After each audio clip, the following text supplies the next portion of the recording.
Ok.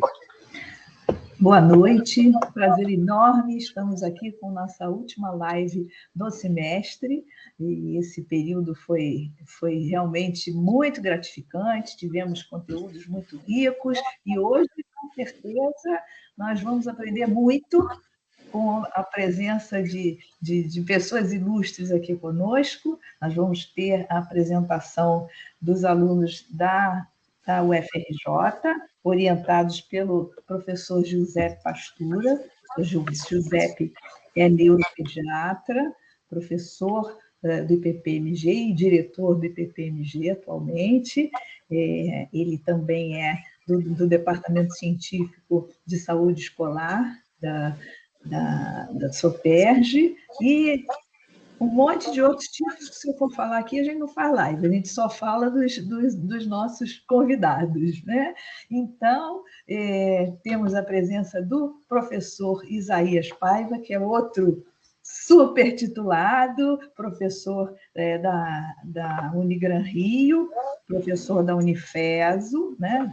Ele é o presidente do DC de Genética, nosso, da SOPERJ, e é consultor em genética do Instituto de Medicina Nuclear e Endocrinologia, IMNI, do Hospital BEDA, né? Laboratório XY, e de Campos de Goytacazes. E por aí vai também. Então, nós estamos trazendo aqui a Larissa e o Luiz Henrique, que são dois alunos super interessados, que participam muito na nossa liga, sempre dispostos a apresentar seus trabalhos e aprender, e isso nos deixa sempre muito felizes. Já tivemos muito felizes, já tivemos a presença do Dr. Cláudio Roineff aqui conosco, nosso presidente. Ele só não pôde ficar, mas deixou aqui um abraço para todos. E nós vamos, então, fazer a apresentação o tema nosso é um epônimo que eu já perguntei assim, como é que a gente fala direito, aí já me explicaram aqui, o doutor Isaías me falou que é síndrome de Lee. Eu sempre tive dúvidas se é Lee ou tem um GH no final, se é Lee, se é Lei, enfim, aí ele disse que é Lee. Confere, professor Giuseppe, é isso? Então, tá bom. A importância do trabalho multidisciplinar em pediatria na abordagem de doenças hereditárias raras. Acho assim, muito interessante a gente falar disso, não é? Porque não é uma coisa que a gente discute muito no currículo, né? E não dá tempo de falar tanto sobre isso. Então, quando tem um caso assim interessante e a gente entendendo aqueles princípios da bioética, especialmente entendendo justiça em bioética, né, que fala de acesso e equidade, a gente precisa dar a essas pessoas a oportunidade de uma qualidade de vida melhor, né? Então, mesmo sendo uma doença rara, a gente precisa aprender, estudar e prestar o melhor cuidado. E, com certeza, o cuidado multidisciplinar e interdisciplinar é fundamental para que você cuide bem do seu paciente. Então, vou passar a palavra para a Larissa ou para o Luiz Henrique, não sei quem começa, né? E depois, então, vou passar para o professor Giuseppe, depois o professor Isaías, e depois vamos abrir para perguntas. Então, já vão pensando aí no que vocês vão perguntar, aproveitem esses dois aqui, que olha, isso não é sempre que a gente consegue não, hein? Juntar essas duas feras aqui com a gente. Tá bom? Então, vou passar para vocês, meninos. Palavra de vocês. Oi, gente, boa noite. É um prazer estar aqui de volta. Ano passado a gente apresentou um caso super legal, interessante, que foi muito rico, né, não só no momento da discussão, como para o restante da vida, assim, contribuiu bastante. E hoje à noite quero também agradecer a oportunidade à doutora Elizabeth, doutor Isaías, doutor José, ao Diego também, que está fazendo todo esse suporte, né, e ajudando na realização desse evento, e todos que estão presentes, né? Para a gente é muito importante essa oportunidade, nos incentiva a ir atrás de pesquisar, de aprender, e de sempre estar contribuindo e também ouvindo outros colegas, né, de outras universidades. Então, gostaria de agradecer e hoje a gente vai falar um pouquinho sobre a síndrome de Leigh, que foi perfeitamente apresentada. Então, espero que gostem.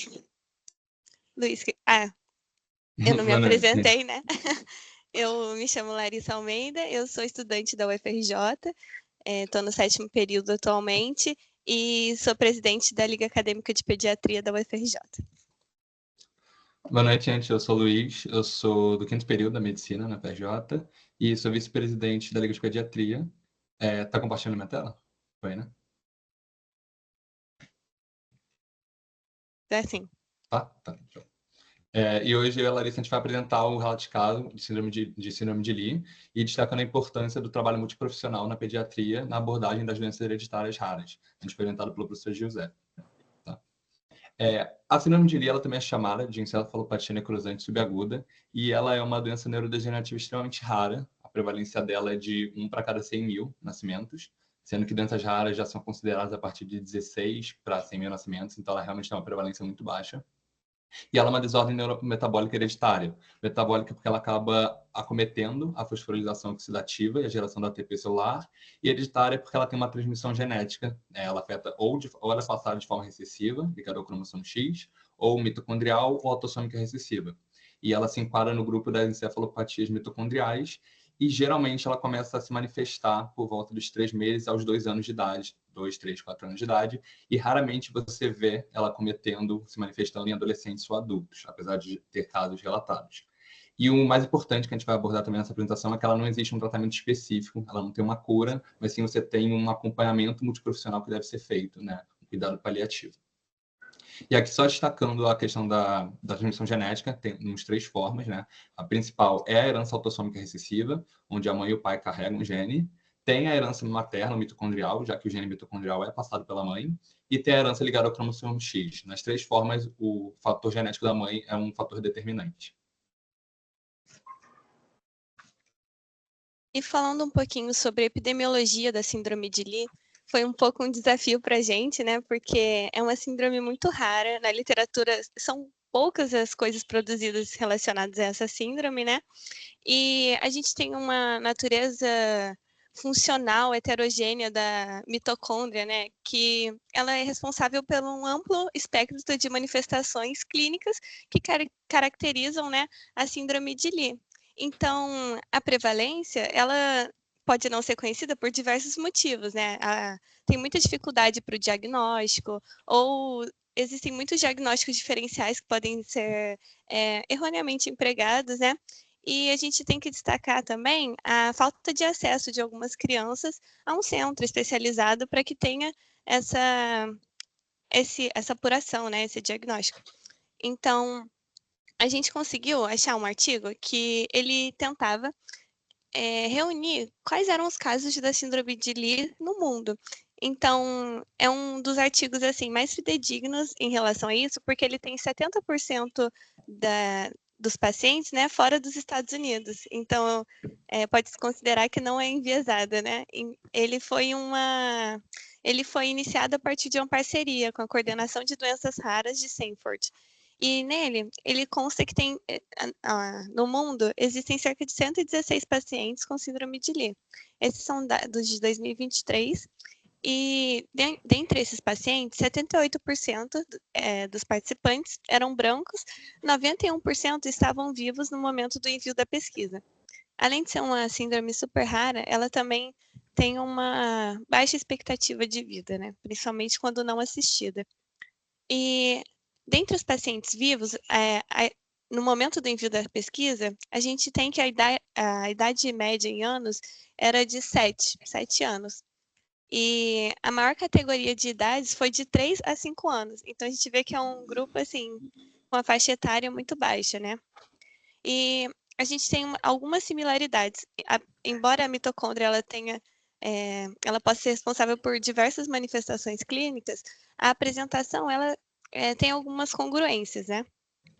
O principal deles, que conseguiram apurar nessa pesquisa, foi o atraso no desenvolvimento em 68% dessas crianças, seguido por uma hipotonia muscular, né?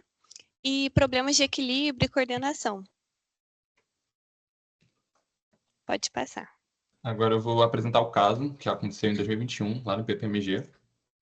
A LF, de 4 anos, uma criança masculina natural de Teresópolis, ela foi atendida lá na emergência do IPPMG, para quem não sabe, é o Hospital Pediátrico da FRJ. Em janeiro de 2021, ela estava apresentando dificuldade de deambulação e diminuição da força dos seus membros, principalmente do de mídio direito, né? Porque há 5 meses antes, ela havia apresentado uma hemiparesia súbita desses membros da direita, e ele foi encaminhado para emergência porque há 3 dias apresentou dificuldade para falar, engasgos frequentes e um desvio da comissura labial para a direita. Também evolui com rigidez na boca e na língua. Essa criança ela já estava fazendo acompanhamento há pelo menos quase um ano em Teresópolis, já havia feito o exame para erro do metabolismo e também ressonância magnética nuclear, que estava sugerindo ou lesão prévia de hipóxia ou uma doença mitocondrial, e estava aguardando para realizar a biópsia muscular. Mas aí, então, ela foi encaminhada para a emergência do PPMG, onde ela continuou o acompanhamento. E a mãe negou qualquer história neonatal ou familiar que fosse relevante. Em relação à história gestacional, não teve nada digno de nota que pudesse ser relevante. A mãe fez 8 consultas pré-natal, negou etilismo, tabagismo e uso de drogas. O parto ocorreu, foi cesáreo, sem nenhuma intercorrência, e ela recebeu alta 2 dias depois. O desenvolvimento neuropsicomotor dessa criança ocorreu de forma normal até os 3 anos de idade, quando ela começou a apresentar perdas motoras, ela começou a cair com facilidade, e na creche relataram que ela não estava conseguindo subir as escadas, e não conseguia também se locomover por trechos grandes, maiores. Nisso ela começou o acompanhamento em Teresópolis, e aí veio para essa consulta de emergência no PPMG já com 4 anos, quando esses sinais se agravaram. No dia dessa consulta, o exame físico apresentava com bom estado geral, ativa, cianótico, anictérico, corado, e, porém, o exame neurológico, ele tinha essa disartria, essa fala arrastada de difícil compreensão, que havia começado há uns 3 dias, e essa tetraparesia, que acometia principalmente os membros do lado direito. O aparelho cardiovascular, respiratório e abdômen estavam sem nenhuma alteração relevante, e nos membros inferiores, como eu havia comentado, tinha essa paresia bilateral, mas as panturrilhas estavam livres e sem qualquer edema nos membros. Nisso, no mesmo dia que ele apareceu na emergência, ele foi internado para poder fazer a investigação diagnóstica. Tinha essa suspeita de ser uma síndrome neurológica, mas precisava do parecer da neuro, então ele foi internado para essa investigação e estava se supondo entre um acidente vascular encefálico ou uma doença mitocondrial. No mesmo dia teve o parecer da neurologia. Eles realizaram os exames, onde foi notado o desvio da comissura labial direita. Houve uma progressão dos sintomas nessas 2 horas que ele aguardou o parecer. Teve uma paralisia facial central esquerda que surgiu. E também foi analisada a hipertonia, a espasticidade apendicular dos membros, como já havia sido mencionada. A força dele se apresentava 4 de 5 cruzes nesses segmentos, porém diminuídas principalmente nos membros da direita. Os reflexos dos membros superiores estavam em 2 cruzes, porém dos membros inferiores em 3 cruzes de 4. Ele tinha Babinski positiva à direita e também presença de clonos, esse mesmo membro. A impressão que ficou do parecer da neuro foi que era um quadro neurológico subagudo, cometendo síndrome motora piramidal, que se apresentou com essa disfagia e com esses 2 novos eventos, esses eventos que surgiram nas 2 últimas horas, desde a internação, que eu comentei, a paralisia facial esquerda e a alteração de fala. Ainda se suspeitava de um evento isquêmico metabólico e a conduta recomendada na época foi manter a internação e fazer uma solicitação de avaliação com a fonoaudióloga, tomografia de crânio e o exame de CPK. Essa criança vai ficar internada no PPMG desde esse dia 7 de janeiro até o dia 20 de janeiro. Nesse meio tempo, ele vai realizar diversos exames, ressonância magnética de crânio, biópsia muscular, exame de sangue, eco. A ressonância vai indicar um comprometimento dos núcleos da base e a biópsia muscular que ela vai fazer vai indicar uma mitocondriopatia. Ela vai receber alta no dia 20 de janeiro, porém ainda sem um diagnóstico fechado. Ela vai continuar o processo de investigação diagnóstica lá no PPMG. Então, desde então, ela vai ser acompanhada pelos diversos setores, uma abordagem multiprofissional da neuro, da cardio, da fono, da terapia ocupacional, nutrição, dos cuidados paliativos, do RDN, que é o Núcleo de Reabilitação e Desenvolvimento Neuropsicomotor, lá do PPMG, e pela psicologia, além de que ele continua fazendo fisioterapia em Teresópolis, que é a cidade natal dele. E só no final de 2021, entre 2021 e começo de 2022, ele vai ter o diagnóstico confirmado da síndrome de Lee, e a partir daí, desde então, ele mantém esse acompanhamento multiprofissional no IPPMG. A gente trouxe um pouquinho os gráficos em relação ao crescimento e peso dessa criança, para destacar também que a síndrome de Lee, ela tem uma característica muito importante, né, na hora do diagnóstico, que é a perda de alguns marcos do desenvolvimento que já foram adquiridos pela criança. Então, a gente vê aqui que na estatura, ela até tem uma um bom crescimento, né? Ela preserva. Só que tem uma queda de peso ali que deve chamar a atenção, né? E o que mais a gente precisa voltar o nosso olhar é para o IMC. A gente vê uma queda brusca do IMC, que é algo que a gente tem que se alarmar, né? E investigar. Então, é muito importante que coisas que às vezes do nosso dia a dia, né, pareçam umas questões simples, né, que é pesar uma criança, ver sua altura, mas pode ser um fator crucial para um diagnóstico importante, inclusive de uma doença neurodegenerativa. Pode passar, por favor? Então, na síndrome de Lee, as manifestações clínicas, por muito tempo, né, por cerca de 40 anos, o diagnóstico ele se dava pós-mortem, né? Então, o neuropatologista especialista nisso precisava fazer uma autópsia, né, para descobrir a possível causa do óbito daquela criança. Hoje em dia, felizmente, a gente pode utilizar da ressonância magnética para começar, né, essa investigação. E é uma condição que ela pode ser causada por uma deficiência em uma ou várias enzimas diferentes, né, da cadeia mitocondrial. Ela pode ter diversas apresentações e essas deficiências enzimáticas, elas são causadas por alterações, né, mutações em vários genes de doenças diferentes. Então, a gente tem uma mitocondriopatia que ela vai afetar principalmente os órgãos que precisam de uma maior necessidade, tem uma maior necessidade de oxigênio. A gente pode destacar como os nossos órgãos chaves, né, que podem ser afetados, o músculo esquelético, o coração, o sistema nervoso. Então, os sinais clínicos mais evidentes podem ser voltados a esses tecidos. Mas vale destacar que é uma caixinha de surpresa, nem sempre o paciente vai ter essas manifestações em específicos. Então, a gente ressaltou, a gente investigou em alguns artigos, inclusive naquele banco de dados que trazia para a gente questões referentes aos 116 pacientes mapeados, uma perda de habilidade motora previamente adquirida. Então, a criança ela tem seus marcos de desenvolvimento normais, ela consegue né, adquirir habilidades motoras sem chamar muita atenção da criança, da família, e depois de um tempo, deixa de ter uma certa habilidade naquele quesito. Então, como nosso paciente, a escola percebeu que estava havendo uma dificuldade de subir as escadas. Então, é uma perda de habilidade que tem que chamar atenção e deve ser investigada. Uma fraqueza generalizada e hipotonia. A gente deve ressaltar também algumas alterações metabólicas que podem ser importantes, como acidose lática e hipercapnia. Elas podem levar a uma regressão psicomotora, uma insuficiência respiratória, cardíaca ou renal, por essa falta da nossa unidade base de energia, né? Algum defeito ali está acontecendo na nossa produção de energia. E a criança também pode vir a apresentar atividade convulsiva. Vale ressaltar um ponto-chave que a gente encontrou em algumas literaturas, que alguns casos podem ser precipitados por episódios febris ou por procedimento cirúrgico. Então, a criança que, teoricamente, nunca veio apresentar nada que chamasse a atenção dos familiares, depois de alguma internação, algum episódio cirúrgico, ela pode ter essas manifestações clínicas de uma mitocondriopatia. Pode passar, por favor.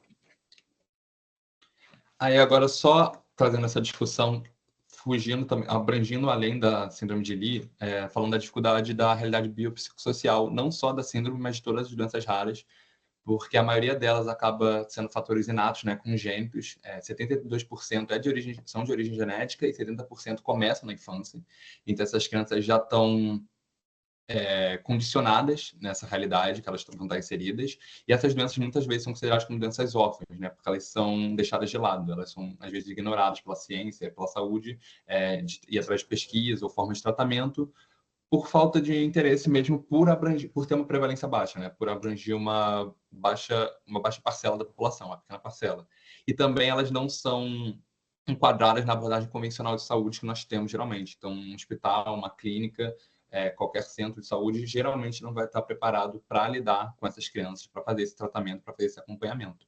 Então, foge muito essa questão de do que é o convencional na saúde, que às vezes é procurar assistência farmacêutica, achar uma cura, um remédio, um tratamento que vai curar aquela pessoa, aquela criança, mas geralmente no caso dessas doenças raras, que é uma condição que não tem que ser curada, mas sim tratada de forma paliativa, tem essa questão que muito mais vale a pena a busca pelos direitos dessas crianças, dessas pessoas, do que ficar correndo pela abordagem convencional de saúde.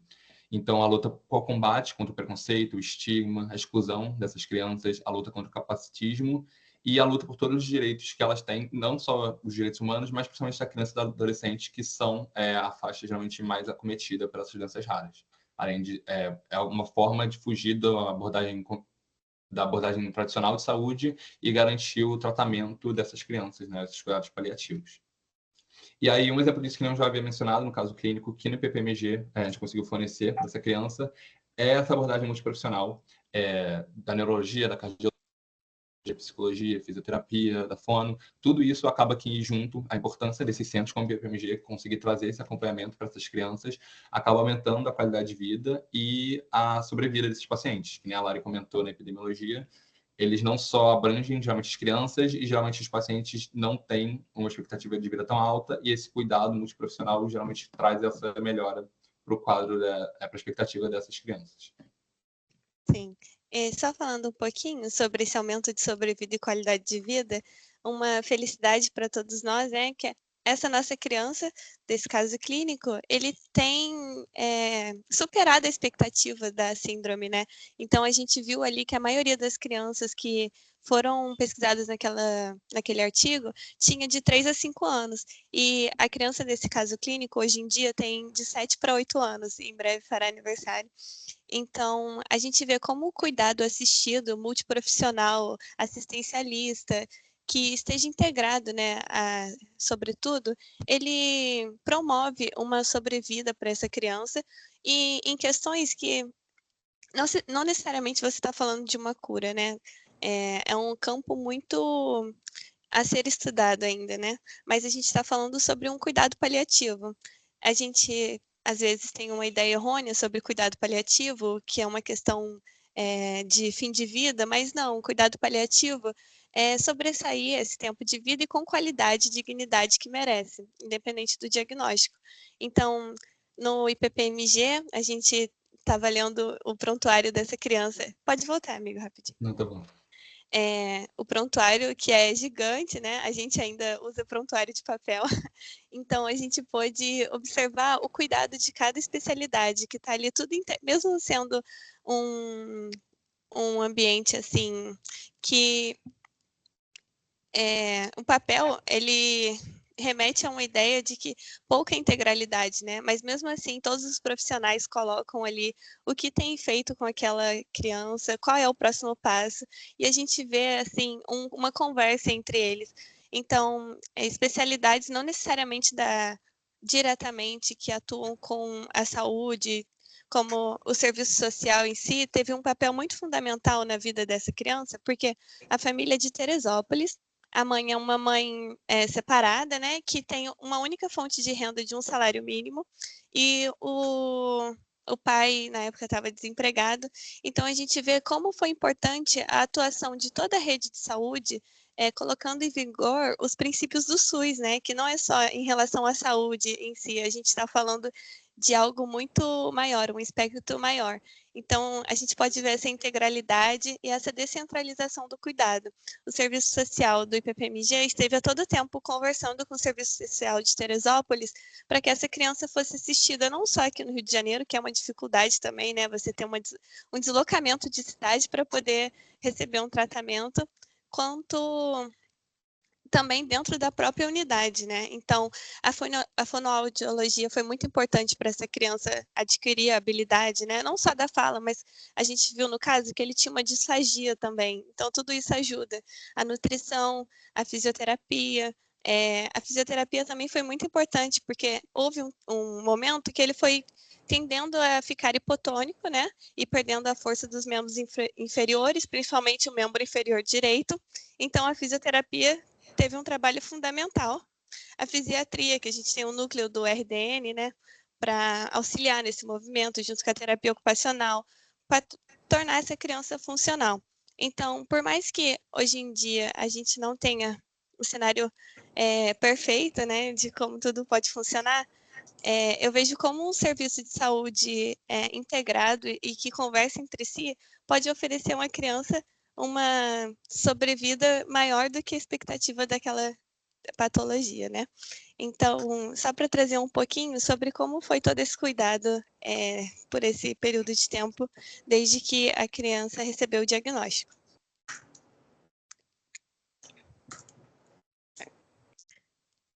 E também a gente queria ressaltar uma questão, fugindo um pouco literalmente da síndrome de Leigh, mas sobre síndrome de Lee, mas sobre como é importante a gente olhar para essa família, né, que está a todo tempo cuidando da criança.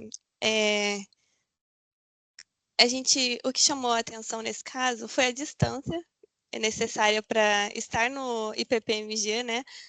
Outra cidade, são 2, 3 horas de ônibus, o preço da passagem para uma família que se sustenta com o salário mínimo. Então, para que essa criança tenha tido esse cuidado por 7 anos, por 4 anos, né, desde o momento do diagnóstico, a gente vê como a instituição, para além da saúde, também está olhando para quem cuida. Então, a todo tempo, fazendo questão desse retorno, a criação desse vínculo e também esse suporte, não só para a criança, como também para a mãe. Porque a partir do momento de que não só nas síndromes raras, né, mas qualquer patologia, quando você recebe um diagnóstico, toda aquela família também acaba sendo inclusa, né, nesse tratamento. Então, essas enfermidades, elas vão tornando as pessoas menos autônomas e mais dependentes. A mãe da criança do caso clínico, na época do diagnóstico, ela tinha cerca de 26 anos, hoje em dia acho que está fazendo quase 30. Então, é muito importante a gente ter esse olhar para o cuidador também. Realmente, embora seja um serviço quaternário, né, a gente tem uma atenção muito familiar também para todo o núcleo. E acaba que essa mãe ou esse cuidador, a família, muda o projeto de vida, né, em função da pessoa ser cuidada. Então, esse é um ressalto também para que a gente fale sobre a necessidade e a importância de que toda a sociedade, né, as instituições, voltem seus olhares para a importância de auxílios financeiros e políticas de complementação de renda para as famílias que vivem com esses casos de síndromes raras, principalmente a síndrome de Lee, que é algo muito pouco diagnosticado e também muito poucos casos que a gente vê não só no Brasil como no mundo.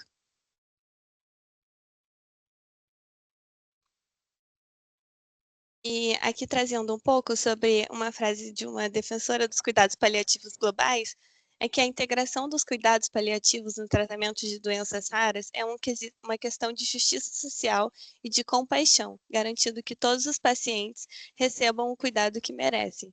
Então, a gente trouxe essa frase para elucidar um pouquinho de tudo que a gente falou aqui, sobre como o IPPMG tem feito um trabalho em relação às doenças raras e no cuidado desse paciente, assim, e de tantos outros que passam por lá.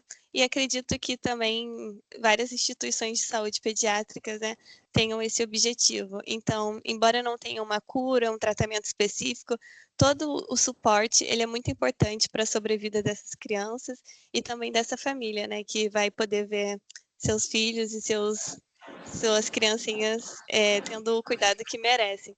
Então, que a gente sempre esteja se voltando a capacitar, a estudar, mesmo que não saiba tudo sobre todas as síndromes e todas as doenças, às vezes um gráfico com um desvio importante pode levar a uma atenção, né, de que algo merece ser questionado, algo merece ser investigado. Então, que a gente volte esses olhares, assim, para oferecer o melhor que as nossas crianças merecem. Então é isso, muito obrigada. Muito obrigada, meninos. Eu que agradeço. Que beleza, né? Que apresentação bonita de vocês. E assim, eu fico muito feliz com isso, porque isso que vocês falaram é fundamental, né? Esse entendimento do que é o cuidado paliativo, especialmente o cuidado paliativo em pediatria, ele ainda é deficiente. As pessoas associam, não é, a doença terminal, quando não é isso, né? E vai ser muito interessante, porque nós estamos fechando o semestre, falando de cuidados paliativos aqui, e na nossa próxima live, vocês já estão convidados, nós vamos falar sobre cuidados paliativos em pediatria. Foi um trabalho até dos meus alunos, e que a gente vai, em agosto, a gente vai fazer um trabalho em parceria com a ONG Desiderata, né? O Instituto Desiderata, que nós vamos fazer uma discussão mais ampla com a questão dos cuidados paliativos, e foi ótimo vocês terem trazido isso, porque isso é muito importante para o entendimento do profissional hoje, né? Porque a gente... Todo médico tem uma fantasia, né, de onipotência, de vou curar, só que essa não é a realidade. Imagina, antes vocês disseram, né? Isso era diagnóstico pós-mortem, né? Hoje a gente já tem tecnologia para identificar, então o nosso olhar tem que mudar, né? Então, estou assim muito feliz com a apresentação de vocês, porque eu acho que isso é fundamental.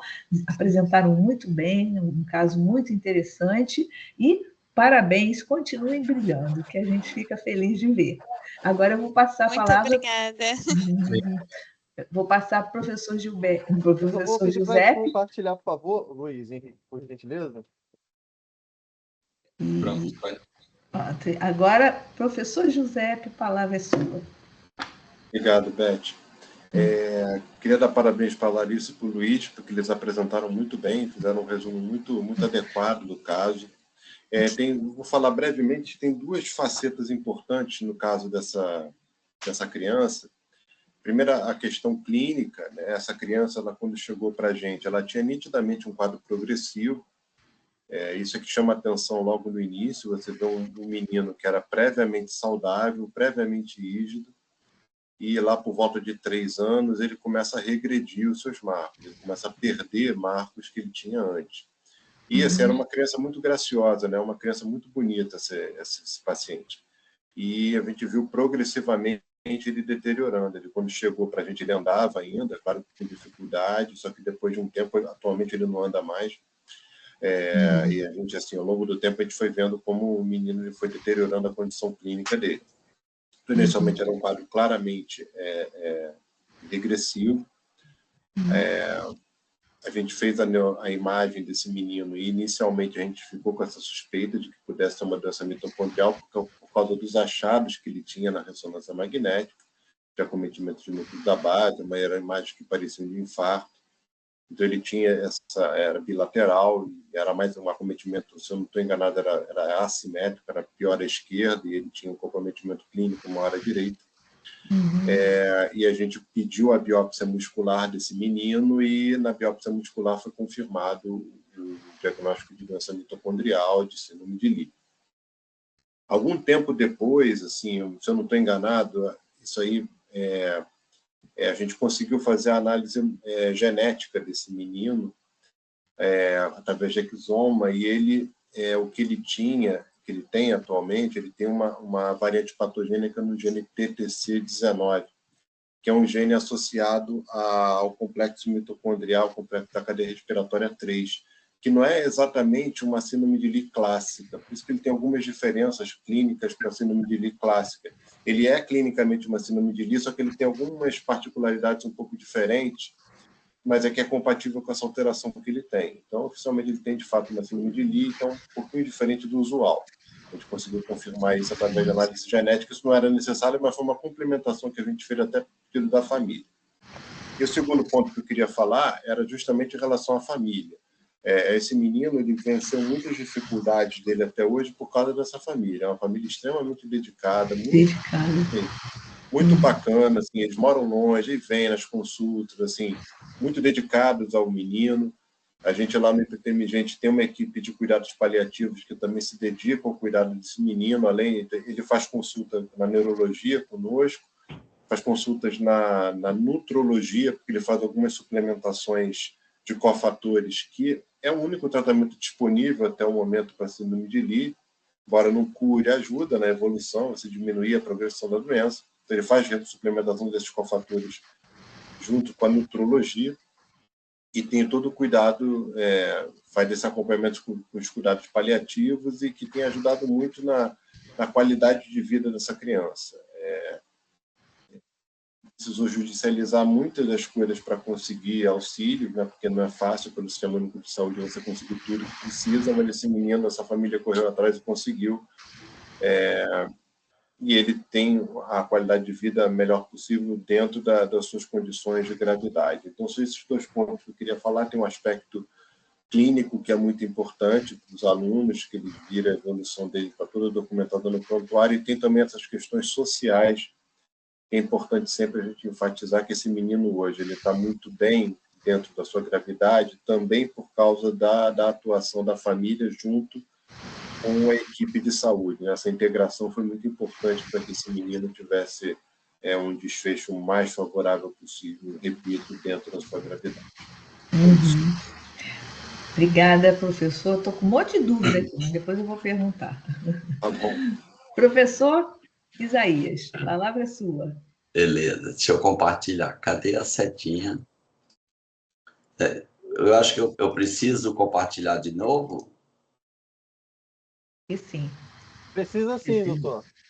É o quadrado com a seta, do lado do botão de sair, doutor.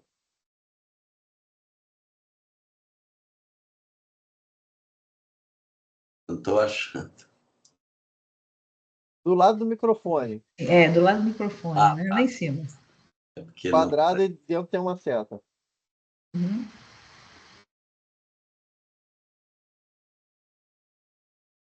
Espera aí, que ele não...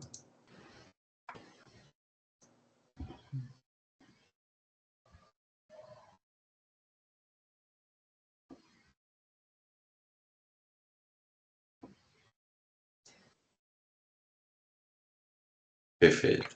Agora foi. Foi? Agora foi, doutor. Só botar em modo de apresentação, por favor. Foi. O senhor agora fechou. Fechou a apresentação. Boa noite, pessoal. Inicialmente, eu queria agradecer ao convite da Elizabeth Parente, uma entusiasta com as ligas acadêmicas, o que eu também sou, e tenho muita satisfação em fazer parte dos eventos, em participar. Agradecer também os alunos, adorei a apresentação da Larissa e do Luiz, falaram como gente grande já. Isso. E o professor Giuseppe, que deu o acabamento final. Parabéns. Então, eu vou começar a apresentação. Muita coisa do que eu vou falar, a Larissa e o Luiz já falaram e muito bem. Então, esse seria o conteúdo. Eu vou falar um pouco sobre a mitocôndria e a produção de ATP, que é uma função que eu admiro muito e gosto. Aí eu falar um pouco sobre a síndrome de Lee, sobre os seus vários aspectos, e no final trazer o que é de novo e as conclusões. O primeiro conceito que eu... Pode falar? Só um instantinho, não está compartilhado, não. Doutor, o senhor fechou o compartilhamento. Vai ter que abrir de novo. Ah, meu Deus. Vai lá na setinha lá do compartilhar, lá em cima. Aí. Só botar no modo apresentação, né? Agora foi. Sim, foi. Agora está sim, doutor. Porque eu peguei... Será que é porque eu peguei o laser? Vocês estão vendo o laser? Sim, estou vendo sim. Está perto do diagnóstico, está pequenininho. Isso. Ah, tá. Uhum. Então, vamos lá. O primeiro conceito que eu queria enfatizar bem é a diferença entre uma célula procarionte e uma célula eucarionte. Isto é essencial para a gente entender a patogenia da síndrome de Lee. Observe que o procarionte, vírus, bactérias, eles contêm somente uma parede e os ribossomos, que são grânulos, e muitos dos vírus, por exemplo, não têm, e o DNA ou RNA. Compara com a nossa célula à direita, a nossa célula ela é uma célula eucarionte que se caracteriza por ter um núcleo contendo a instrução material genético e um conjunto envolto por uma membrana e um conjunto de membranas que liga a membrana plasmática à carioteca, que é o complexo de Golgi, os ribossomos e várias organelas como mitocôndria e lisossomo. Então, nós temos a fábrica de proteína e a fábrica de ATP e a fábrica de montagem das proteínas. Agora, imagine que os procariontes, não têm esses aparatos. Mas, para viver, eu preciso de ATP. Eu digo sempre, ATP é vida. Sem ATP, não há vida em nenhum organismo, mesmo vegetal, animal, qualquer ser, mesmo os unicelulares. Sem ATP, não vive. Então, como é que esses organismos vão viver se eles não têm a fábrica, nem a maquinaria para produzir ATP? Então, e proteínas. Então, vocês conhecem, só para ilustrar bem, vocês conhecem esse amiguinho aí, não é? Todo mundo sabe quem é ele, né? SARS-CoV-2. E só para ilustrar, na pandemia, agora, os dados atuais, agora 16/6, do Ministério da Organização Mundial de Saúde, 775 mil casos e 7 milhões de óbitos. No Brasil, 38 milhões de casos, 712 mil óbitos. Por que essas pessoas morreram? O que é que o Covid queria quando nos infectou? Queria simplesmente ATP e usar a nossa fábrica de proteína. Então, observa a nossa estrutura e observa a estrutura do vírus. O vírus, ele não sobrevive sozinho. Ele só tem o DNA e uma cápsula de proteína. Então, ele só tem, no caso, o Covid é RNA. Ele só tem o RNA e a proteína, mais nada. Como é que ele vai produzir ATP para ele ter os filhotinhos dele para procriar? Ele entra na nossa célula, o SARS-CoV é um RNA, ele vai direto para o nosso ribossomo, já vem com RNA transcrito e já monta a proteína para fazer a capside dos filhotes dele. Daí, em utilizar a nossa maquinaria, ele danifica a nossa célula e nos causa doenças e muitos óbitos. Então, assim, todas aquelas pessoas morreram numa competição por ATP. E quem faz o ATP? Essa maravilha de organela que é a mitocôndria. A mitocôndria é uma organela membranosa que evolutivamente tem uma origem bem interessante. Ela provavelmente foi um micro-organismo mais primitivo parasitou outro e eles fizeram uma endossimbiose. E daí esse primitivo não lesava o hospedeiro. Então, eles desenvolveram a simbiose que a junção dele originou a mitocôndria evolutivamente.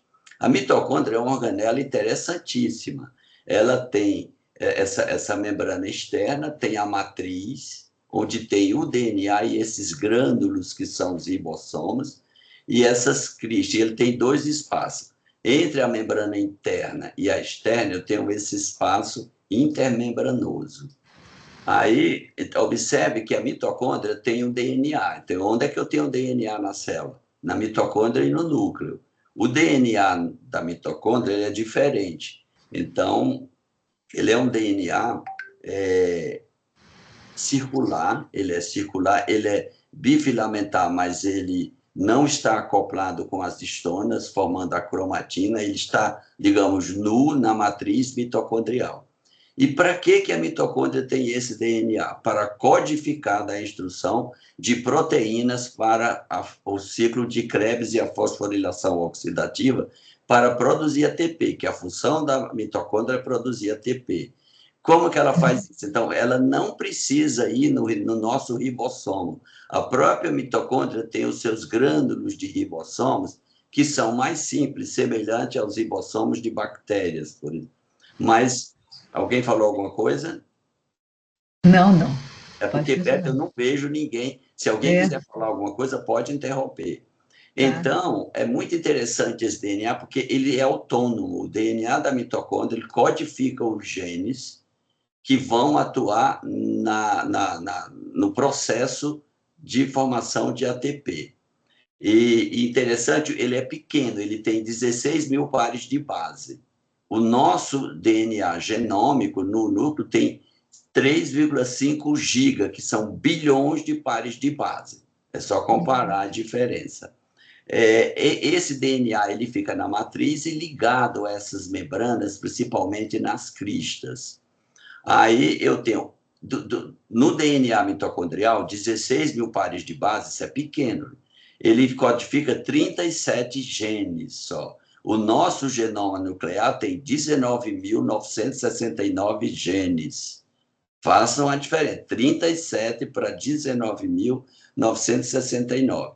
Aí, a função desses... Então, ele codifica 22 genes que codificam proteínas para o processo, principalmente, da fosforilação oxidativa e para a própria manutenção deles são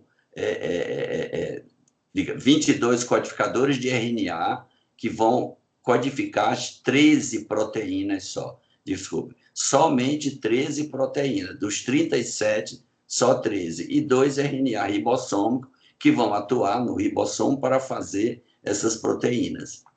Uma palavrinha sobre o ciclo, isso aqui é muito interessante. O DNA mitocondrial. Então, 37 genes, somente 13 para o processo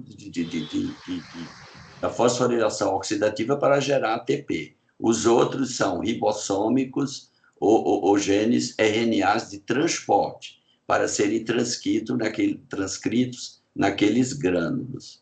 Então, aqui à direita, os 13 genes que codificam proteínas para fosforilação oxidativa.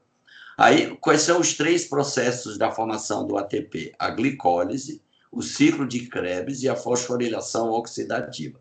A glicólise ocorre no citosol e aí não é dependente de oxigênio, é sem oxigênio. Então, a glicólise, eu tenho CHC, C6H12, O6, vai ser quebrado. Inclusive, eu vou gastar 2 ATPs para originar ácido pirúvico.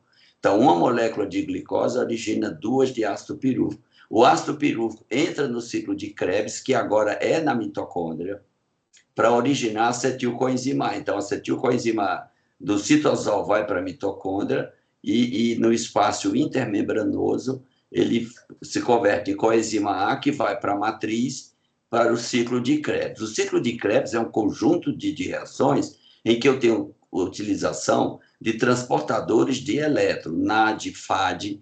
Esses transportadores vão, através de reações químicas, tirando carbono ou hidrogênio e vão ganhando ATP. Aí a fosforilação oxidativa agora é o terceiro processo que ocorre nas cristas da membrana interna da mitocôndria. E aí eu tenho 5 complexos, 1, 2, 3, 4 e 5. É a mesma coisa. Então, a maioria dos genes que a mitocôndria codifica atua nesta fase. Agora, preste atenção que neste processo todo, eu preciso de 80 genes. Mas como se a mitocôndria só tem 13? Porque o restante são genes nucleares. Por isso que essa confusão, que quando você fala doença mitocondrial, você acha que é só da mitocôndria. Não, porque a função da produção de ATP envolve genes mitocondriais e genes nucleares, do DNA nuclear. Da mitocôndria, 6, 80, só que não são bem 80, na realidade são 110 genes já foram identificados com a síndrome de Lee. Provavelmente porque também fica dependente de genes que atuam no Golgi, na montagem, ou chaperões. Então, mas no total eu tenho que pode dar síndrome de Lee sem participar diretamente do processo da fosforilação oxidativa. A mitocôndria ela é fantástica, uma organela. O DNA dela é um DNA que não mudou evolutivamente. Então, esse estudo foi publicado na Nature em 1987. Ele propõe uma teoria da origem dos humanos no planeta Terra, né? Então, o que eles chamam de EVA mitocondrial. Então, Aí eles analisaram o DNA de 147 pessoas e, através disso, chegou-se à conclusão, inclusive fizeram um mapa da migração da origem na África para todo o mundo, né? E com muitas projeções de como seria a Eva mitocondrial. Eu sou tão assim, então, quando eu digo uma pessoa morreu afogada, ele não morreu por falta de oxigênio. Se eu perguntar, uma pessoa quando morre afogada, morre por falta de quê? Todo mundo vai dizer que é por falta de oxigênio, não é falta de ATP. Por que o ATP é vida? Porque o ATP ele é importante para a homeostase, temperatura, manter os equilíbrios osmóticos, ele é necessário para a vida da célula. Então, uma pessoa morre quando para a produção de ATP. Aí eu falo muito isso nas minhas aulas, os alunos fizeram uma homenagem, fizeram minha caricatura aqui, na vida, e eu falo muito essa frase, a vida é uma competição por ATP. Por conta disso, se morrem milhões de pessoas no mundo, porque os micro-organismos querem usar nossa maquinaria para produzir o ATP que eles precisam para procriar e se multiplicar, entenderam? Então, dito isso, eu queria que vocês entendessem. A síndrome de Lee são mutações em qualquer um daqueles 80 genes. Seria 13 da mitocôndria e 67 do núcleo, aproximadamente. Mutações nesses genes causam a síndrome de Lee. Outro conceito básico que eu acho importante para todo médico hoje, é que todas as doenças, absolutamente todas, têm um componente genético. Então, eu tenho o DNA, é transcrito no RNA mensageiro, que vai para o ribossomo, codifica uma proteína, a proteína exerce uma função. Então, absolutamente todas as nossas funções são executadas por proteínas. Então, toda enzima é uma proteína. Então, imagine, mutação no DNA mitocondrial, ou naqueles genes que codificam proteínas para o processo de ATP na mitocôndria, causam doenças. E tem várias doenças ligadas à mitocôndria.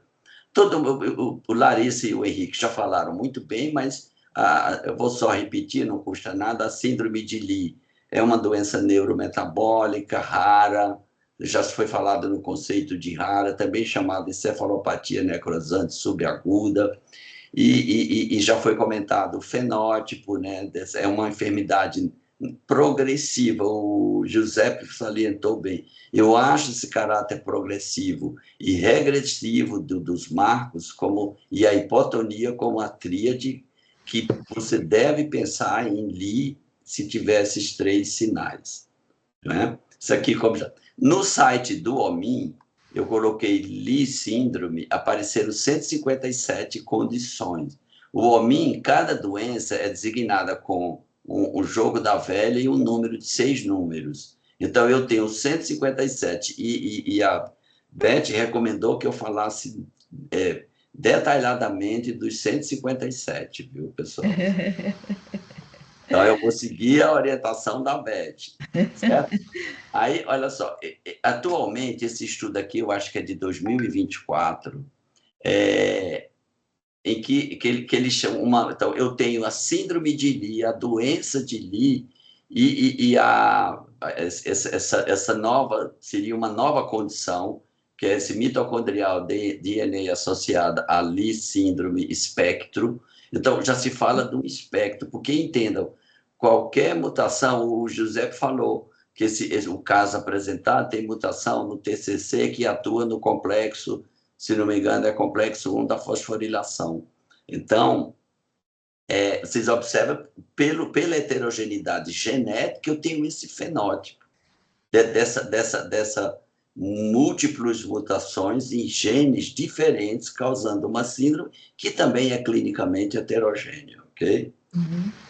Então, a epidemiologia, o pessoal falou muito bem, a incidência que eu vi é 1 para 40 mil, acho que os meninos falaram 1 para 100 mil, foi isso, Luiz?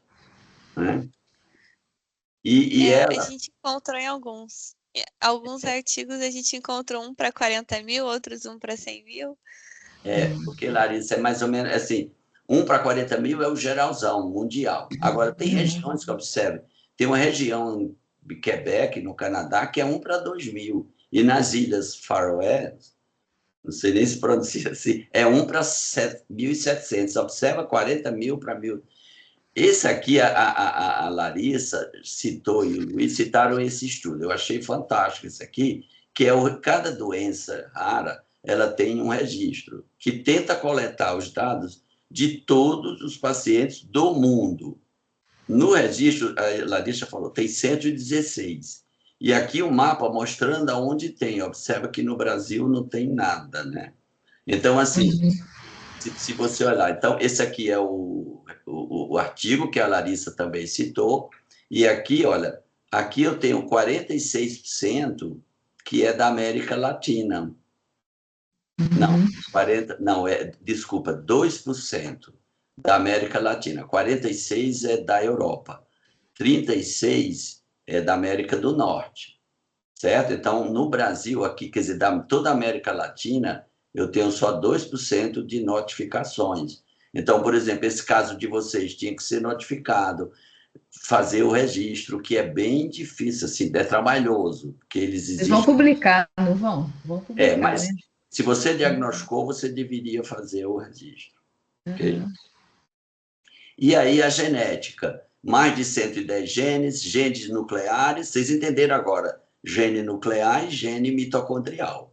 Os principais genes mutantes é o que atuam na terceira etapa da produção de ATP, que é os complexos 1, 2, 3, 4, 5. E os principais genes envolvidos são esses. Então, 80% é DNA nuclear e 20% mitocondrial. Então, se eu pegar 100 pacientes que tem ali fechado, eu vou ter 80 tinham mutação no DNA nuclear e 20 no DNA mitocondrial.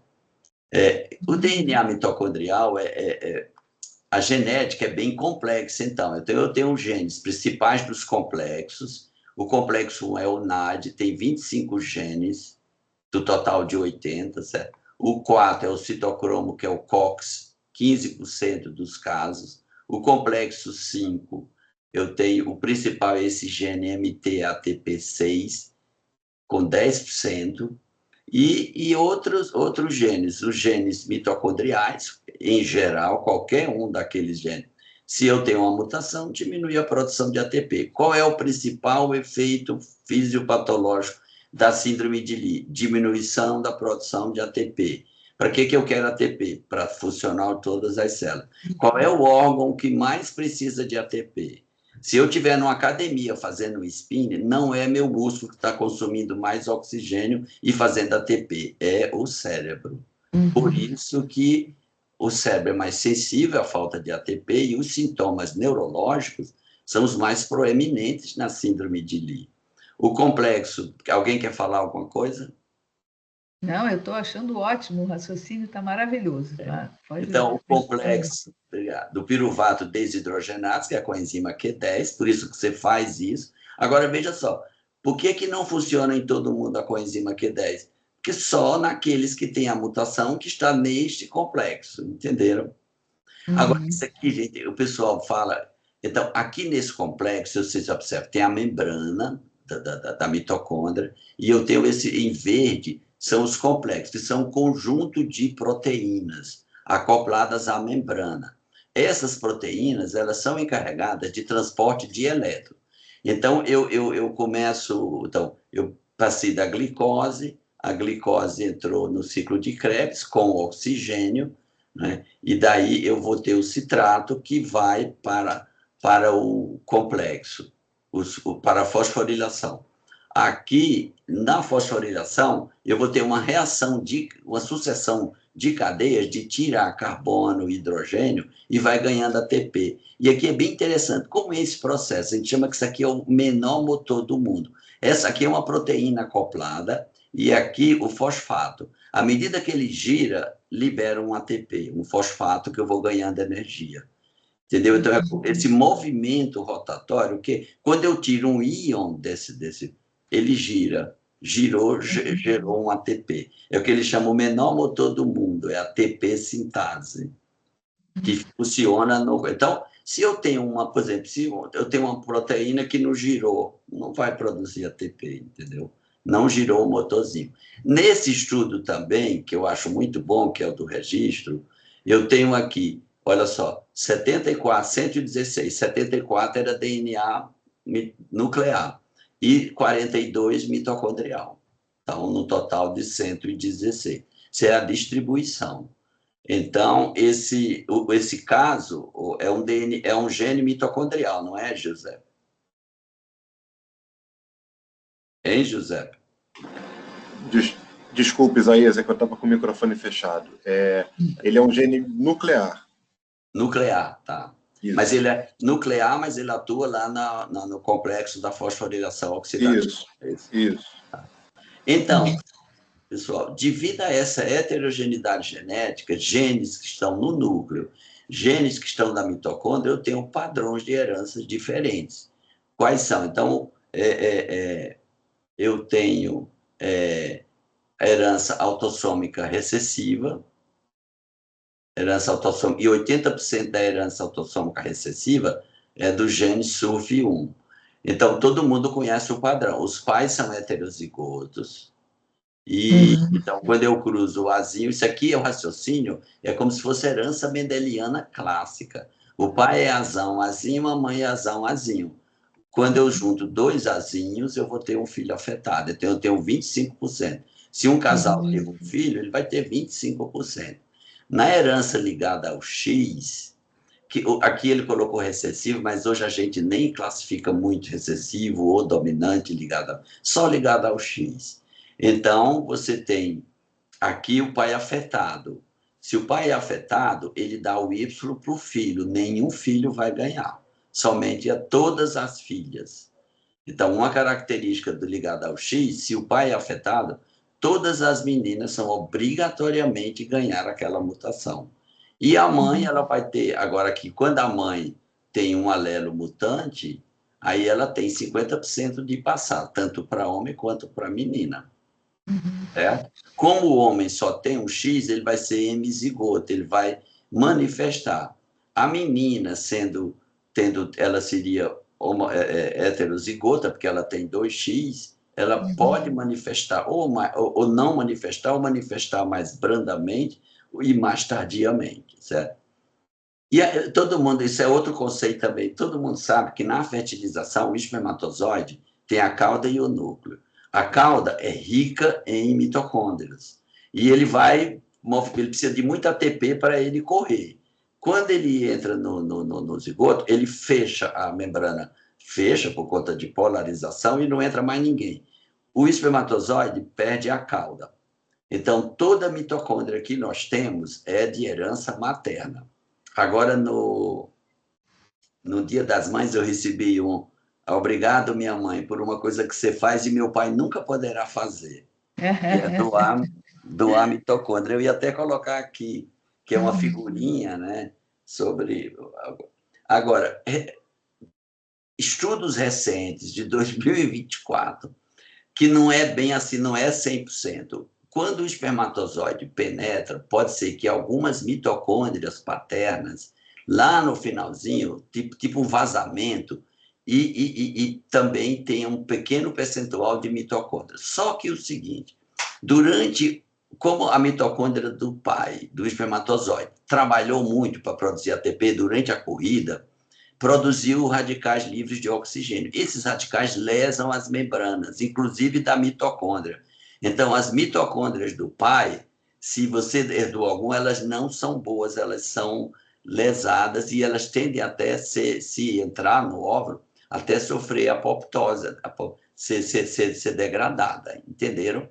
Então, a mitocôndria da mãe, ela vem perfeitinha, a do pai. Se você ganhar alguma do pai, ela ainda vem com a membrana toda lesada. Vem malhada. Não tem problema. Hein? Vem malhada. Vem malhada, pois é, vem cansada, chega lá. Então, mas existe um conceito de que a herança mitocondrial, ela não é 100%, pode ser 99,99% materna, mas tem uma chance de uma pequena quantidade também você herdar para os filhos do pai, né, de origem paterna. Então, a herança mitocondrial, olha, a mãe afetada, ela transmite para os 2 filhos. O pai, O pai afetado, ele não transmite para ninguém, né? Porque ele não dá mitocôndria, entenderam? Só que tem um detalhe, o que a gente chama de adaptabilidade. Adaptabilidade é a capacidade que uma doença tem de inibir, de permitir a procriação. Então, adaptabilidade 1 ou 100 quer dizer que a pessoa procria, e 0 não procria. Então, a adaptabilidade nos homens afetados por doença mitocondrial é grave, e geralmente ele não vai casar e ter filhos, entenderam? Pela própria condição. Então, agora a mãe não, ela pode não manifestar clinicamente e transmitir, por conta da heteroplasmia, que todo mundo sabe o que é o conceito. Então, qual é a mãe, né, a que transmite? Esse caso aqui, gente, foi na Inglaterra, no Reino Unido. Essa mulher teve 7 óbitos. O 8º filho, que é esse aqui, é que lá na Grã-Bretanha, britânico. Aí, assim, ninguém pensou, ninguém considerou, e só nesse 8º é que diagnosticaram que era, e foram rever todos os casos, ela tinha uma quantidade grande, então as crianças morriam, e inclusive na história da mãe dela, teve história de óbitos também. Então, o aconselhamento genético aqui é importante, né? O fenótipo, eu acho que o pessoal já falou bem, né? O início é muito variado, geralmente é no primeiro ano de vida, mas pode ser até aos 30 anos, depende do número, porque assim, José tem um percentual de mitocôndrias mutantes, Maria tem menor, Maria vai ter menos e tal, e vai iniciar mais tarde. Então, a pessoa que começou aos 30 é porque o percentual de mitocôndrias mutantes, principalmente, é pouco, né? A evolução é progressiva e aquilo que o José falou, eu atraso, né? Os sintomas neurológicos são os proeminentes, com quadro de encefalopatia, distúrbio de movimento, convulsão. A hipotonia é um sinal típico, hipotonia e fraqueza. O que o ATP faz? Te dá força, energia. Sem ATP ou diminuída a função, você vai ter fraqueza, é um sinal típico. O que é muito confundido com as distrofias musculares, né? E como o ATP é necessário para todos os órgãos, eu vou ter problema cardíaco, digestivo, ocular, endócrino, hepático, todos os órgãos. A progressão é rápida, né? Os primeiros... olha que interessante, que muita gente não valoriza. Eu posso ter uma criança que começa o quadro com sintomas digestivos. Eu falo muito, pessoal, quando a criança tem sistema digestivo seguido de neurológico, investigue uma doença rara ou uma doença neurogenética. Aí tem várias, né? Então, por exemplo, o erinatometabolismo é típico, o recém-nascido começa com vômito, depois segue hipotonia, letargia, hipoatividade. Isso é altamente sugestivo de erinato de doença genética. E os distúrbios do movimento, que eu considero também importante, que já foi falado. Aqui é uma ilustração do comprometimento neurológico. Olha o ocular, gente, retinite. O epitélio da retina é muito sensível de acutia. Oftalmoparesia, nistagmo, atrofia, surdez, cardiopatia hipertrófica e uma característica, a diminuição da produção de ATP leva ao acúmulo de lactato. Então, eu vou ter uma acidose lática, que é diferente dos outros erros que dão hiperamonemia. Eu tenho só o lactato aumentado. Então, isso é um dado importante até para o diagnóstico. Então, a hipotonia é o sinal proeminente. Agora, cuidar. Essa criança aqui tem espasticidade de membros com hipotonia axial. Então, isso é... Às vezes, você pode achar que ele está hipertônico. Ok? E é importante, eu chamo muita atenção. O que eu vejo na minha vida prática é que eu recebo uma criança que já manifestava atrasos nos marcos do desenvolvimento e o pediatra. Vamos esperar. Eu digo, uma coisa que me irrita terrivelmente é dizer, cada criança tem seu tempo. Não é isso. Toda criança tem que ter um padrão do desenvolvimento. É no mundo todo. Os seres humanos, um ano tem que... 6 meses tem que sentar. Não é... Então, não dá para esperar. Então, o pediatra tem... A consulta de puericultura é nobre, a consulta para checar o desenvolvimento, é a principal função. Aqui o início, olha, aqui a Larissa já citou, é aquele mesmo estudo. A maioria é abaixo de 6 meses, né? Seguido de 6 meses a 1 ano, isso já foi falado, né? Os sintomas mais frequentes, atraso, hipotonia, ataxia, são os 3 mais frequentes aqui daqueles 116 casos, ok? Complicações a gente já pode deduzir. O diagnóstico, uma boa anamnese, procurar consanguinidade, exame físico e morfológico. Solicitar, eu sempre oriento o pediatra, solicite hemograma, enzimas hepáticas, amônia, lactato, gasometria arterial não, venosa, para você ver se tem acidose. Então, esses exames qualquer laboratório faz. Se o paciente não tem acidose, não tem nenhuma alteração, não tem hiperamonemia, glicose também, não tem hipo- ou hiperglicemia, ele não deve ter doença metabólica ou mitocondrial. A ressonância é fundamental. Aqui o Giuseppe é que sabe melhor. Mas tipicamente afeta os gânglios basais e o tronco encefálico. Mas pode ter distrofias, atrofia e desmilenização. O ensaio enzimático eu posso fazer para o piruvato desidrogenase, só que é exame complicado. Você vai fazer atividade enzimática em leucócitos ou em de fibroblasto, que é de pele. Você faz uma biópsia de pele e põe para cultura para você. Eu acho o exame genético hoje mais fácil. Tomografia, eu não peço tomografia. Tomografia tem alta dose de radiação que pode induzir a mutações em genes supressores tumorais. E o genético, né? Então, o genético aqui são as áreas do cérebro, né? Que está destacado aqui, gânglio e tronco encefálico. E aqui mostrando os sinais de hipersinal dos lenticular bilateral. O Giuseppe é que sabe melhor disso. Eu tinha vários slides de ressonância e que eu tirei, que eu vi que... O diagnóstico genético, pessoal, você pode fazer um painel de sequenciamento que tem 160 genes. A gente viu que são 110. Só que pode ter outros genes nucleares que atuam na montagem dessas proteínas no Golgi. Então, se aquela proteína não é bem montada, ou os chaperões. Chaperões são que melhoram a atividade da proteína. Então, os laboratórios oferecem painéis de 160.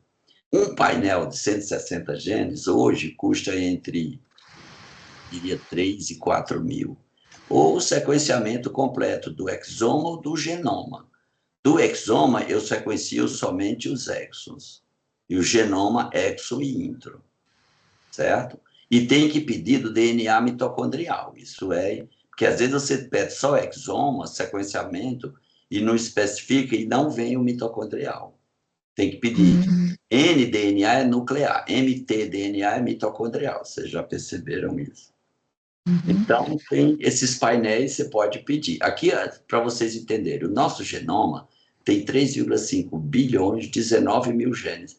Quando esse projeto Genoma concluiu há pouco tempo, no início, quando finalizaram o genoma do rato, ele tem 20 mil genes. Achava que a gente tinha 200 mil. Quando fechou, a gente tem menos genes que um rato. Então, o gene é composto, estão vendo aqui, ó, exo e intro, exo e intro. O número de exons varia de 1, que é o gene SRY, a 79, que é a distrofina. Então, se eu multiplicar 19 mil pelo número de exons, eu vou ter 180 mil exons. Isso corresponde a 1,5% do nosso genoma. Eu tenho certeza, se eu perguntar para muita gente, no exoma, quanto que eu sequencio considerando o nosso genoma todo? Exo e intro, é 1,5%. Entenderam? Não é 100% não é totalmente o genoma. E o sequenciamento completo do genoma é só dos genes, porque eu tenho, no nosso genoma, cerca de 1,5% é codificante e o restante é não codificante. Tá vendo? 97% do nosso genoma não codifica genes, não codifica proteínas. Ok? O tratamento, todo mundo já falou, não existe, ele é sintomático, cofatores. E o principal que eu acho, então, os cofatores, coenzima Q10, ácido alfa-lipoico, biotina, L-carnitina, creatina, vitamina B1, B12. É comum você fazer, mas assim, o efeito dele é maior se a mutação no que o paciente tem for um gene que atue numa dessas vias que esteja implicado, entendeu? E o que eu acho mais importante é a terapia. Eu lido muito com doenças raras, crianças com problemas graves, e a gente sabe a importância das terapias, elas fazem mágicas. Então, eu vou deixar para discussão, olha, equipe médica, pediatra, neuro, oftalmo, equipe dos terapeutas, aqui é fundamental, físio, TO, fono, psicologia, psicomotricidade, nutrição, assistente social. Então, a gente tem que ser acolhedor com essas crianças. Eu lido muito, e é muito comum começar a consulta, o paciente, os pais começam a chorar, porque foi discriminado, porque onde chega é não, não, não, não. Então, é difícil, a gente não tem um sistema aqui, a gente pode discutir isso depois. O caso clínico apresentado, eu achei interessante. A idade, 4 anos, é 25% dos casos. Ele iniciou com fraqueza, seguido de sintomas neurológicos e digestivos. Olha a combinação, neurológico e digestivo. A paralisia facial não pode acontecer qualquer sinal neurológico. A ressonância é um exame essencial para o diagnóstico. E foi a ressonância, nesse caso, que sugeriu. O desenvolvimento, ele teve progressão e perda. Então, isso é fundamental. Lembrar assim, essa criança com perda de marco e regredindo e progressivamente piorando, isso é grave, tem que ser investigado o mais rápido possível. Ele tinha uma paralisia facial e teve uma tetraparesia que foi unilateral. Na prática, eu iria pensar em AVC isquêmico. Criança de 4 anos tendo AVC isquêmico, eu pensaria em MELAS, que é outra doença mitocondrial, MELAS, ou pensaria em doença de Fabry, certo? Mas Fabry não dá esses sintomas neurológicos aos 4 anos, certo? Aí, agora, a biópsia muscular, assim, ela foi sugestiva e enfatizou o achado da ressonância, mas eu faria a ressonância, já iria para o sequenciamento, ou o exoma, ou um painel. O painel, eu acho a vantagem que ele é mais sensível, ele tem ele é mais preciso de analisar VUS ou mutações pequenas ou pequenas deleções, entendeu? Então, confirmado aos 5 anos, até que está bom para o Brasil, né?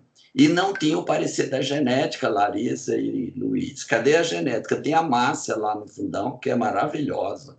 Foi minha orientadora de tese de doutorado. Viu? Ele não passou pela genética, não? Ô, Isaías, passou sim. É porque o prontuário era muito grande, os meninos provavelmente não viram essa folha, mas ela a Márcia avaliou a criança sim. Depois que saiu o exoma do menino. E foi ela que deve ter sugerido o exoma. Nesse caso, viu, Júlio? Você ficou, o painel, eu analiso 160 genes, o que tem disponível aí na prata. Pode ter outros com menor. O exoma é tudo. Então, às vezes eu faço o painel V negativo, mas eu tenho que fazer o exoma porque não exclui totalmente, entendeu? Aqui, o que há de novo? O que há de novo? Então, tratamento. Uso estou terminando, pessoal, vatiquinona, só que é tudo em animal de laboratório, não tem nenhum. Então, isso aqui tem um potencial que é um derivado da vitamina E. Esse aqui é o alcaloide aporfina sintética, também em animais, que também eles acharam que pode ter um potencial. Também aqui, a dieta, na anestesia, esses pacientes, eu não sei, não foi comentado aqui, mas comenta agora, esses pacientes podem ter complicações anestésicas gravíssimas. Então, ele sugere que no pré-operatório, antes da anestesia, faça uma dieta cetótica. Só que o final, ele diz que você deve ter cuidado, mas não disse a dieta cetótica, né? E o interferon gama, ele contribuindo, então isso aqui é um outro potencial de terapia para a síndrome de Lee. Agora, entendo, por que não há um tratamento? É diferente, por exemplo, na mucopolissacaridose, eu tenho um gene com uma mutação que codifica uma enzima. Eu só tenho um envolvido. Eu posso repor aquela enzima que ele é deficiente. Aqui, não. Primeiro, é difícil você saber qual é a enzima, porque tem genes nucleares e mitocondriais. Gente, concluindo, o ATP é a molécula essencial, ATP é igual à vida, síndrome de Lee, cefalopatia grave, o prognóstico é grave, incidência de 1 para 40 mil, com 116 casos, subnotificado. Mutações DNA mitocondrial e nuclear, né, codificam proteínas, principalmente para aqueles complexos da fosforilação oxidativa. 3 padrões de herança, a hipotonia e a fraqueza muscular são os sintomas cardinais, e o diagnóstico é confirmado por painel de sequenciamento ou exoma. Não há tratamento curativo, ok? Passei muito, Beth? Não, é um prazer enorme ter você aqui com a gente aprende a beça, olha quanta coisa boa, né? A gente aprendeu aqui uma porção de coisas, você fez a gente raciocinar, né? Porque isso é uma sopa de letrinhas, vamos combinar, né? Então, assim, entender esse sequenciamento, essa lógica é fundamental para a gente poder compreender como é que a gente conduz um caso desse, né? Então, foi ótimo, muito bom. Agora, eu queria que o pessoal perguntasse aí, tivesse à vontade para falar ou escrever, e eu no começo perguntei assim para o Isaías, isso não tem no teste de triagem neonatal, né? Aí ele disse, não, porque agora ele explicou muito bem, né? Porque assim é uma diversidade de características, né? Bioquímicas e genéticas e enfim, então a gente não tem como usar, né? Quer falar um pouquinho disso? Perfeito. A triagem neonatal, eu sou um adepto. Há pouco tempo eu fiz foi com você também, né? Foi, teve aqui que eu malhei o programa de triagem no Brasil. Por exemplo, o hipotiroidismo eu tenho um marcador, o TSH. A fenilcetonúria eu tenho ou a dosagem da fenilcetonúria ou um gene só. A Lee tem 110, então eu não tenho um marcador. E mesmo que eu sequencie, tem que interpretar, porque às vezes eu encontro uma VUS que eu tenho que ver se a correlação com genótipo e fenótipo. Então, precisa de uma avaliação do geneticista e para fazer também um aconselhamento genético. Então, ela não é elegível para triagem neonatal, para programas. Certo, entendi. E isso acho que é importante a gente falar, né? E em relação ao custo, eu já fiz essa pergunta outra vez, da outra vez, mas e o custo desse exame? Olha, mais ou menos. Quando começou, os primeiros exomas que foram oferecidos para uso na prática custavam R$30 mil. 30 mil, né? Hoje você faz exoma entre 5 e 8 mil reais. 5 e 8, né? O sequenciamento completo do exoma.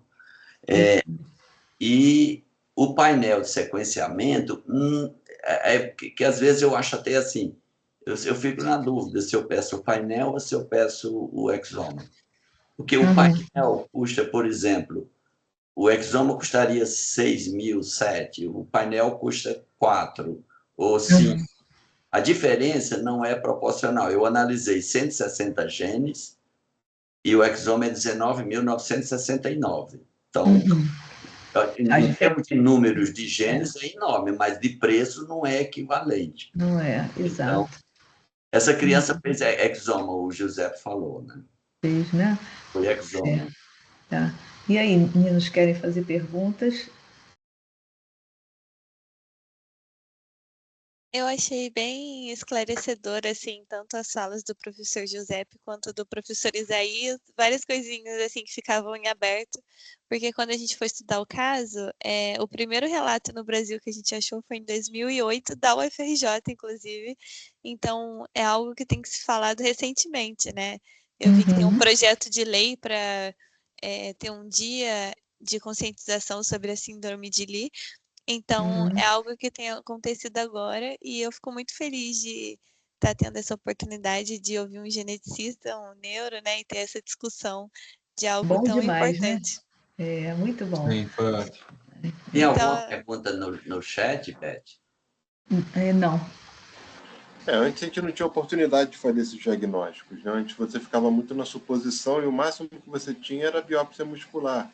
E também você não consegue, assim, não é todo lugar que você faz a biópsia e tem pessoas capacitadas para ver, fazer o diagnóstico. Então, infelizmente, isso está ficando mais acessível hoje em dia. Entendi. De qualquer maneira, ainda é uma luta, né? Eu me lembro que alguns anos atrás a gente tinha aquele projeto DORA em São Paulo, né, de doenças raras, nem sei se aquilo continua, era uma coisa da Secretaria Estadual de São Paulo, se não me engano, né? E assim, ia perguntar isso para vocês, né?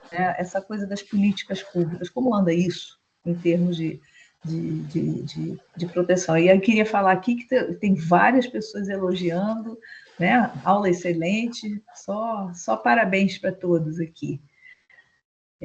Então, fala um pouquinho só disso, porque nós já estamos com a hora avançada, mas eu queria perguntar sobre isso, sobre como é que é essa coisa desse projeto com essas crianças, que vocês a gente, desde o ano passado, o IPPMG ele foi certificado como Centro de Referência em Doença Rara. Então, há muitos anos já que a gente atende essas crianças, mas o hospital não era reconhecido como tal e não era remunerado como tal. No final do ano passado, foi mais ou menos novembro, a gente, aliás, até antes, não foi novembro não, foi no meio do ano, a gente foi ser reconhecido pelo Ministério da Saúde como centro de referência. Então, a gente está recebendo mais dessas crianças, principalmente as crianças que têm detecção pelo teste do pezinho. Então, o teste do pezinho ampliado, agora você detecta mais doenças e consegue fazer um encaminhamento precoce, o que é bom para a saúde geral da população, ser encaminhada rapidamente para que se confirme o diagnóstico que foi suspeitado no teste do pezinho e possa receber o tratamento apropriado. Entendi. Perfeito. Então, assim, eu acho que isso é muito interessante, porque a gente está lidando cada vez mais com esses diagnósticos, né? E aí a gente tem que traçar políticas para isso. E que bom, fico feliz, José, que o IPPMG esteja aí no top dessa proposta. Muito bom. Gente, olha só, maravilhoso. Alguém mais quer fazer pergunta? Vocês querem... Adriana Brito, querida colega neurologista, está aqui elogiando, e muito obrigada pela tua presença. Obrigado, Adriana. Muito bom. Eu falo assim, eu passo o dia, a semana atendendo os casos. E tem uma série de doenças. Eu fiquei muito feliz de vocês escolherem Lee, porque eu acho as doenças mitocondriais muito interessantes. Mas são raras, o diagnóstico é difícil, assim como os defeitos de beta-oxidação de ácidos graxos. É importantíssimo o diagnóstico precoce, né? Os defeitos da glicosilação. Essa criança poderia até ser pensada em defeito da glicosilação.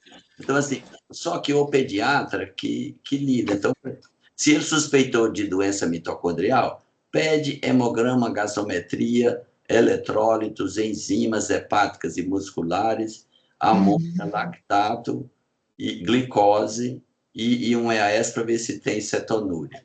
Se vier tudo normal, pouco provável ser rinato. Ou até doença mitocondrial. Se a doença continuar progressiva, eu pedi um exame bem simples, a focalização isoelétrica da transferrina, para você triar CDG.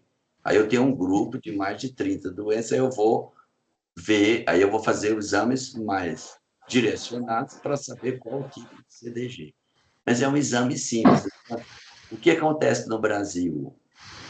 Perda de diagnóstico, a criança evolui para óbito sem o diagnóstico, e o diagnóstico é parada cardiorrespiratória.